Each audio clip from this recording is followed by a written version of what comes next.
Hi, so my name's Apollo. I'm one of the support agents over at Ride One Up. You may have worked with me for some of these support tickets. We recently have been getting a lot of questions about the Roadster gravel version. So I wanted to call up Kevin, get him on a video chat, and find out some answers. How's it going? Hi, Paulo. Thanks for setting this up.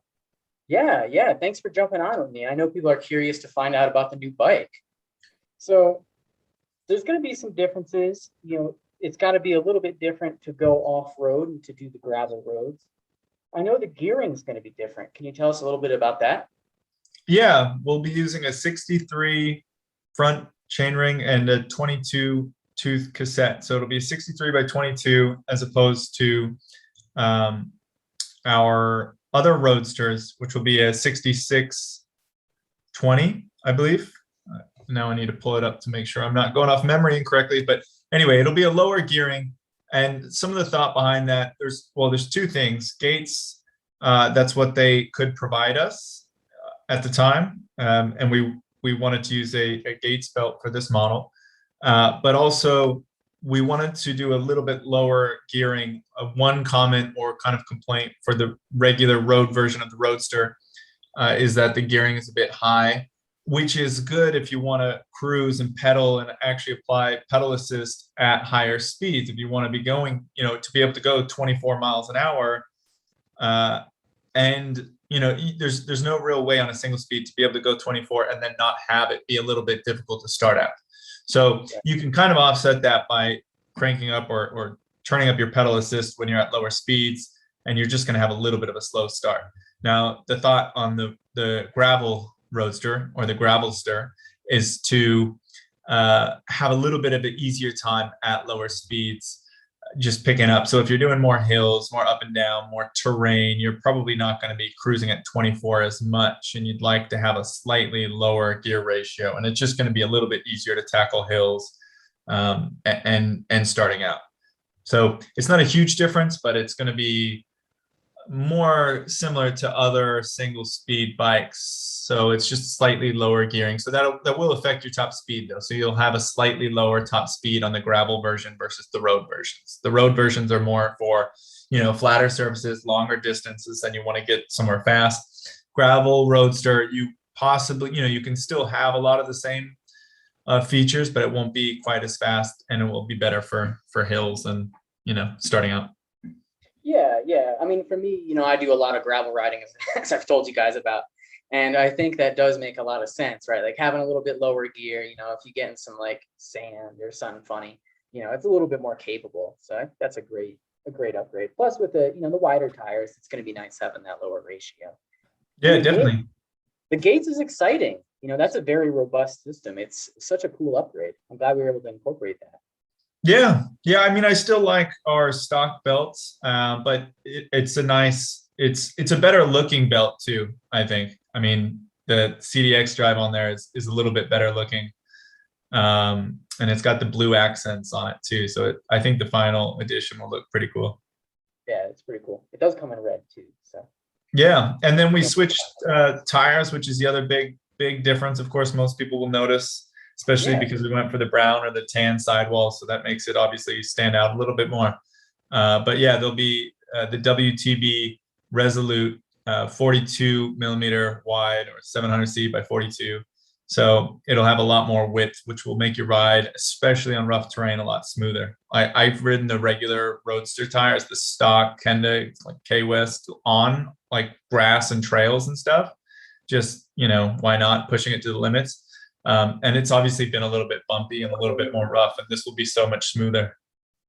Yeah, that's definitely exciting. And it's a good size. It's not too small, but it's not too big where it's going to be a ton of resistance. So right. If we went too wide on that bike, our range, on a smaller battery, the range would start to suffer. To be certain. So if I'm not using this bike off-road and I'm using it to commute and things, can I put a rack on it? Yes. Yeah. So this one would be compatible with our rack that we have on our site, or it's got the standard kind of 5mm M5 eyelets.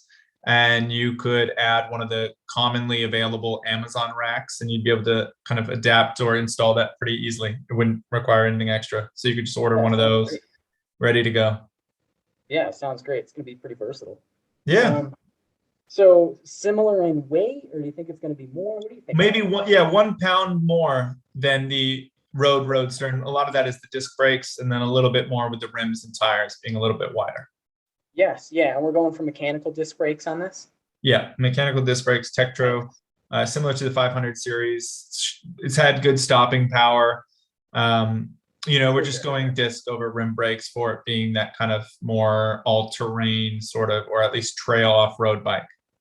Right. Yeah, I think that's a great call. And the mechanical's nice. It's easy to work on. Simple. Yeah. Cool. So with the upcoming Roadster Gravel and the current Roadster, they're both going to be compatible with the extended battery. And I certainly do get a lot of questions about that battery pack. So what can you tell me? Yeah, so it will be compatible. And then if you kind of look at that product page too, our photos on it show how it sticks out from the frame a little bit. And that's going to be how it will adapt to older generations of the Roadster. And the newer generations won't actually stick out at all. It's designed to, and it was basically because of the distance away from that chainring for the belt, Oh, and on where the eyelets for the eyelets for the water bottle cage were on the seat tube. So it's a little bit high.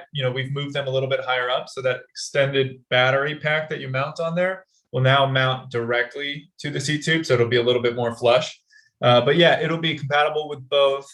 It will obviously double your range, but you're adding the same watt hours to your system. So you're adding another 250 watt hours.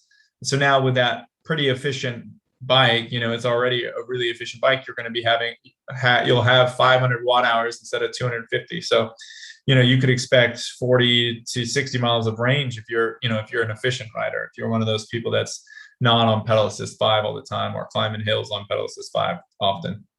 yeah, that's going to be awesome. Yeah, I'm very Yeah, excited for that. definitely. Especially more saddle There, climbs.